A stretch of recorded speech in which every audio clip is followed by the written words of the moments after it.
Once upon a time, in a small and humble village, there lived a widow named Eleanor and her only daughter, Isabella.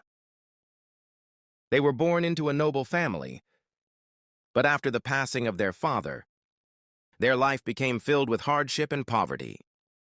They had once been rich, but now they lived in a small, old house, barely managing to survive.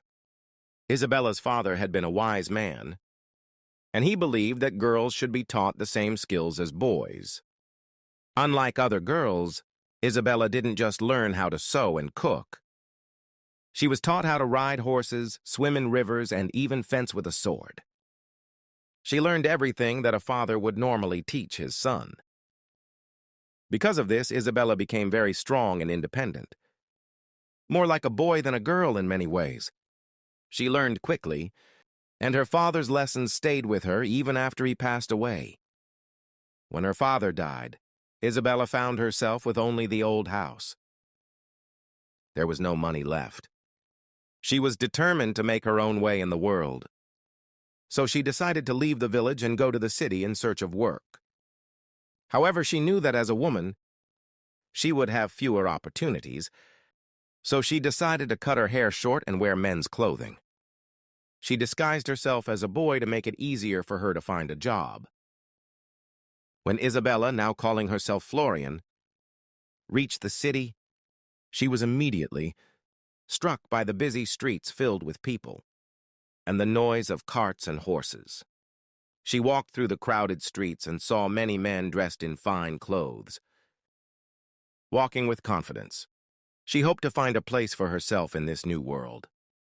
As she wandered through the city, she came across a group of esquires, young men who served noble families.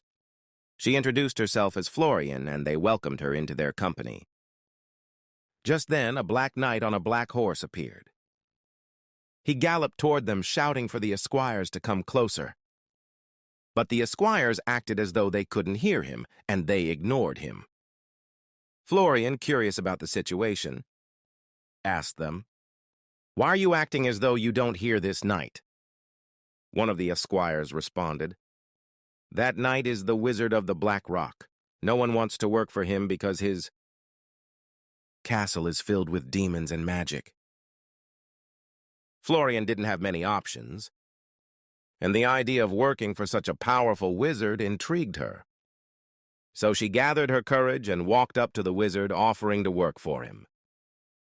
The wizard looked at her for a moment before agreeing, and they set off on a long journey together to the wizard's castle.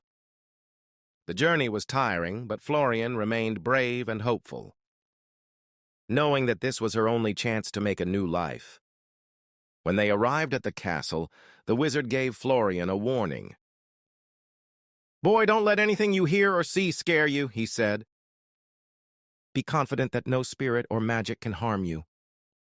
Be loyal, and you will never regret coming here." Florian, who had always been brave and confident, nodded. She decided not to let anything make her afraid. And so she began working in the castle, serving the wizard loyally for several years. As time passed, Florian grew stronger and more skilled in many ways. She learned new things from the wizard and became trusted in his service. But after a while, Florian began to feel that there was more to life than living in the wizard's castle. She wanted to explore the world and see more than just the dark towers of the castle. One day she told the wizard that she wished to leave and seek out a new adventure. The wizard, who had come to respect her, agreed. He told Florian that before she left, he would give her 3 parting gifts. The first gift was a necklace with a golden charm shaped like a bird. The wizard explained that this bird would protect her from magic and would sing when she was in danger. The second gift was a key that could open any door in the world. Finally, the third gift was a magical sphere. The wizard told Florian that if she ever got lost, she could place the sphere on the ground, and it would guide her back to the right path. "And remember," the wizard added, "if you are ever in deadly danger, call out to me. I will come to help you." Florian left the wizard's castle and set off on her journey. After some time, she found work at the court of a royal family in the land of the 12 Towers. The royal couple had a son, Prince Florizel, who was strong, handsome, and brave. The king and queen hoped that their son would fall in love with Princess Rosamond, the daughter of a neighboring king. They sent Prince Florizel to the king's court, hoping that the two would be married. Prince Florizel, however, was not interested in marrying Rosamond. He asked Florian to join him on his travels, and the two set off together. During their journey, Florian began to fall in love with Prince Florizel. She admired his bravery and kindness, and her feelings grew stronger with each passing day. One morning, while the prince was admiring a beautiful flower, the little golden bird on Florian's necklace began to sing. Florian immediately recognized the warning. The bird's song meant that the flower was enchanted. Before Florizel could touch it, Florian grabbed the flower and threw it away. "Why did you do that?" the prince asked in surprise. But just as Florian tried to explain, they came across a dagger lying on the road. Again, the bird began to sing. Florian acted quickly and snatched the dagger away, throwing it into a nearby ditch. The prince, frustrated, asked why she kept stopping him. But Florian tried to explain that both the flower and the dagger were cursed. However, the prince was distracted by a beautiful garden ahead, filled with birds, butterflies, and flowers. The golden bird began to sing louder than ever before. "Please don't go there," Florian begged. But the prince and his company were already heading toward the garden. As they entered the garden, something terrible happened. Everyone except Florian and Prince Florizel turned into stone. It was the wicked witch who had cast this curse. She had been planning to kidnap the prince and force him to marry her ugly daughter. When the witch saw that it was the little golden bird that had protected them from her magic, she became angry. She decided to banish Florian by sending the garden and the castle to another part of the world. With a wave of her hand, everything disappeared. Florian used the magical sphere given to her by the wizard to find her way to the witch's castle. However, it took a whole year before she finally reached the gates of the witch's garden. During this year, the witch had done everything she could to make the prince marry her daughter. But Florizel refused again and again. One evening, Florian stood outside the garden, determined to rescue the prince. He was locked in the highest tower of the castle, chained and surrounded by 20 doors.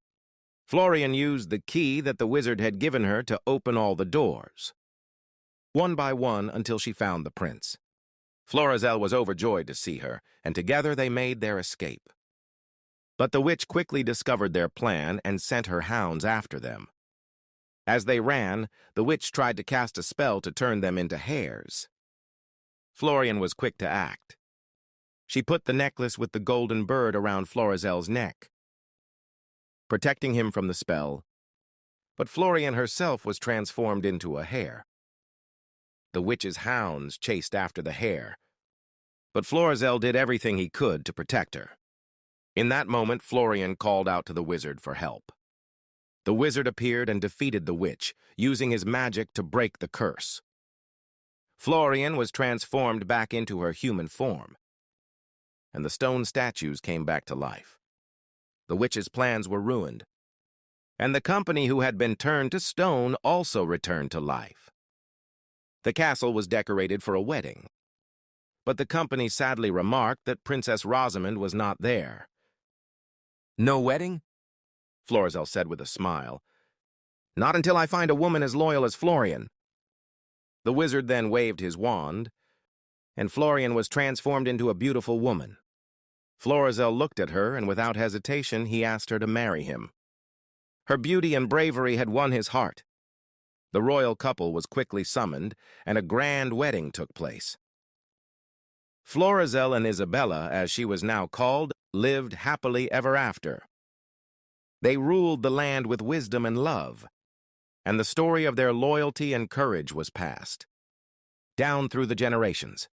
And so Florian, the girl who had disguised herself as a boy, became Isabella, a princess admired for her strength, loyalty, and beauty. Together with Florizel, they lived a life filled with love, adventure, and joy.